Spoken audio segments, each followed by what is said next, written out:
तो पिछली क्लास में हम लोगों ने प्रेफिक्स और रूट वर्ड का अध्ययन किया था। रूट वर्ड में आपको 1 से लेकर 100 तक के जो कार्बन है उनके लिए क्या आपको रूट वर्ड होगा आपको लिखाया गया था। अब उसको हम कुछ एग्जाम्पल से समझ लेते हैं। जैसे मान लिया आपको CH3, मान लिया आपको ये CH4 है, कंपाउंड मान लिया आपको CH4 है, इसका नाम रखना है, इसका नाम लिखना है, तो क्या लिखेंगे? तो बताइए IPAC नेम में सबसे पहले क्या आता? प्रेफिक्स आता है। इसमें कहीं प्रेफिक्स ही नहीं है। जो आपको प्रेफिक्स लिखाया गया था उसमें कोई भी प्रेफिक्स नहीं है। अब आप बताइए इसमें एक कार्बन है, तो एक कार्बन के लिए यहां पर क्या यूज किया जाएगा? मेथ।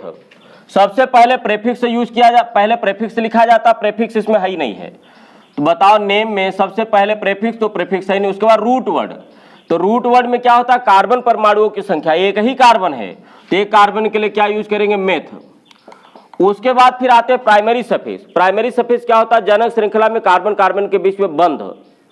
तो जनक श्रृंखला तो एक ही है, तो अगर एक ही कार्बन, जैसे दो कार्बन है तो एक दोनों के बीच में सिंगल होगा या डबल होगा, ट्रिपल। जब एक ही है तो हम वहां सिंगल डबल ट्रिपल नहीं कर सकते हैं, तो वहां पर हम केवल एन लेंगे। तो प्राइमरी सफिक्स हम इसको आगे हम लिखाएंगे क्या होता है। तो यहाँ पे प्राइमरी सफिक्स आपको मिलेगा एन, इसमें कोई फंक्शनल ग्रुप नहीं है, तो इसका नाम हो जाएगा मेथेन। जोड़ दीजिए तो क्या हो जाएगा? मेथेन। तो जैसे जनक श्रृंखला में आपको यह है, तो इसमें रूट वर्ड क्या होगा? क्योंकि एक ही कार्बन है, हमको अभी केवल रूट, अभी नाम नहीं पढ़ना है, अभी हमको केवल रूट वर्ड। तो बताइए इसमें केवल एक कार्बन है जनक श्रृंखला में, तो रूट वर्ड इसमें क्या होगा? मेथ। मान लिया आपको ये CH3 आपको ये होता, तो जनक श्रृंखला में कुल कितने कार्बन है? जनक श्रृंखला का चुनाव करना हम आगे पढ़ेंगे। तो जनक श्रृंखला में इसमें 2 कार्बन है, तो बताइए जनक श्रृंखला इसमें रूट वर्ड क्या होगा? इसमें रूट वर्ड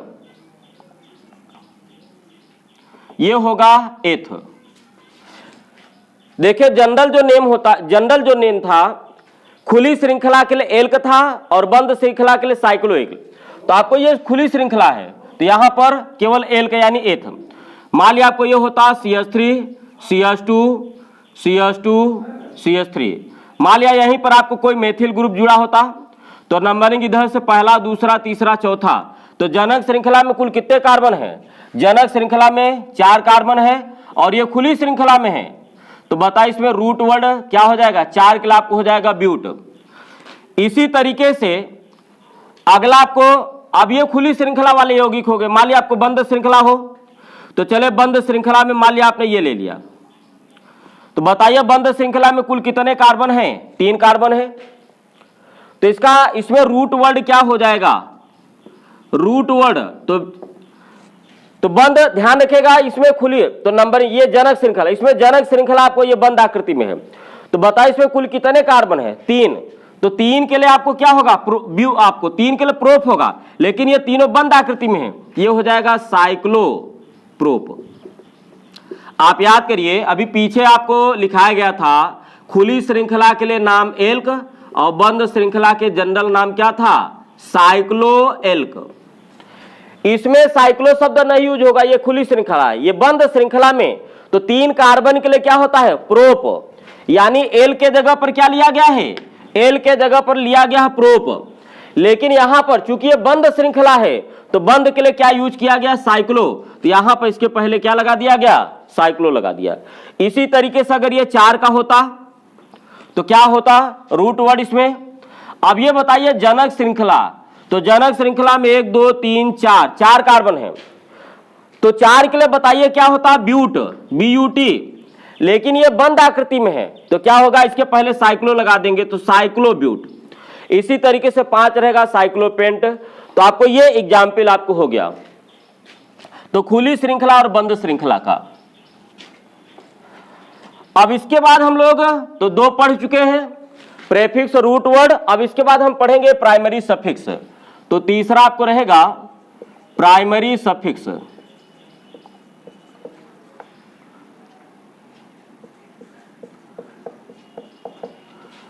देखिए प्राइमरी सफिक्स में क्या आता है?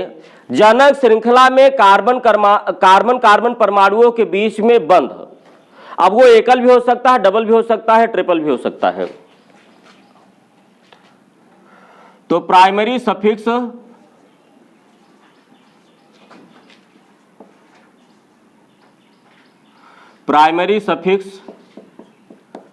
indicates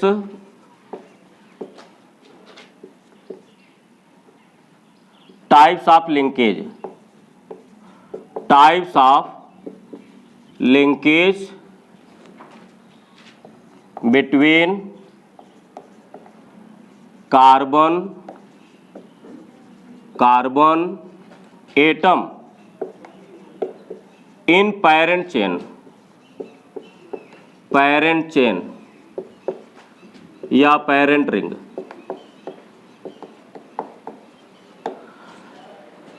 यानी आपको जो प्राइमरी सफिक्स है वो क्या इंगित करता है? वह इंगित करता है कि जनक श्रृंखला के बीच में, जनक श्रृंखला में उपस्थित कार्बन कार्बन के बीच में बंध कैसा है, सिंगल है कि डबल है कि ट्रिपल है। अब इसके लिए हम एक चार्ट के माध्यम से समझते हैं।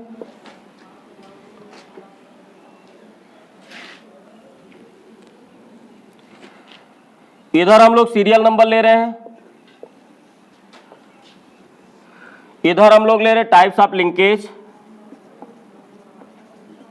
LINKAGE, इधर ले रहे हैं प्राइमरी सफिक्स।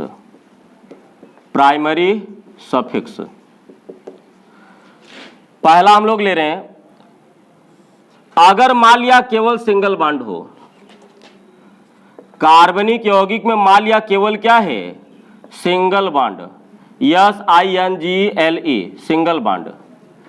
जनक श्रृंखला में जो कार्बन जनक श्रृंखला में जितने कार्बन हैं, अगर सभी कार्बन के बीच में केवल सिंगल है, केवल आपको कार्बन कार्बन के बीच में, जनक श्रृंखला में उपस्थित कार्बन कार्बन एटम के बीच में अगर केवल सिंगल बॉन्ड है, तो उसके लिए प्राइमरी सफिक्स क्या यूज करेंगे, एन। अगर मान लिया केवल एक डबल बॉन्ड है, ओनली वन डबल बॉन्ड, केवल अगर एक डबल बॉन्ड है तो उसके लिए प्राइमरी सफिक्स क्या यूज होगा, इन। अगला हम लोग ले रहे हैं, केवल अगर एक ट्रिपल बॉन्ड हो, ओनली वन ट्रिपल बॉन्ड, तो उसके लिए क्या यूज करेंगे, आइन, YNE।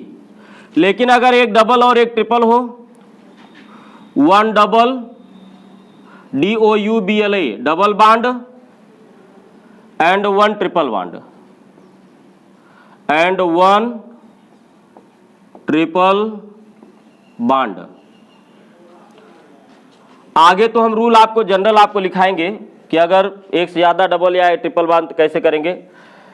देखिए वन के लिए एक डबल बॉन्ड के लिए इन और एक ट्रिपल बॉन्ड के लिए आइन, एक डबल बॉन्ड के लिए इन और एक ट्रिपल बॉन्ड के लिए आइन, ये यूज करेंगे।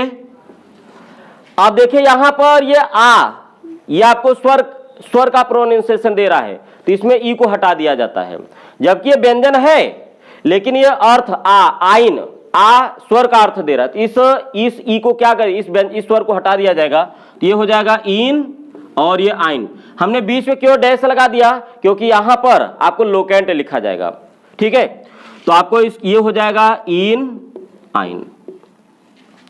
तो अगर केवल सिंगल बॉन्ड होगा कार्बन कार्बन के बीच में, प्राइमरी सफिक्स आप एन यूज करेंगे। अगर आपको सिंगल और डबल दोनों है तो डबल को प्रेफरेंस दिया जाएगा, अगर केवल एक डबल है तो इन, अगर सिंगल और ट्रिपल है तो ट्रिपल को महत्व दिया जाएगा, केवल एक ट्रिपल है तो उसके लिए आइन। अगर सिंगल भी है, डबल भी है, ट्रिपल भी है, तो ट्रिपल और डबल को प्रेफरेंस दिया जाएगा। तो यहां पर तो ठीक है, तो इसका नाम आपको एक डबल और एक ट्रिपल के लिए इन और आइन। हालांकि आपको आपको 3 याद रखना है, इसको नहीं याद रखना है, क्योंकि आपको ठीक है इसके बारे में हम डिटेल में कॉन्सेप्ट अभी एग्जाम्पल के माध्यम से लेंगे।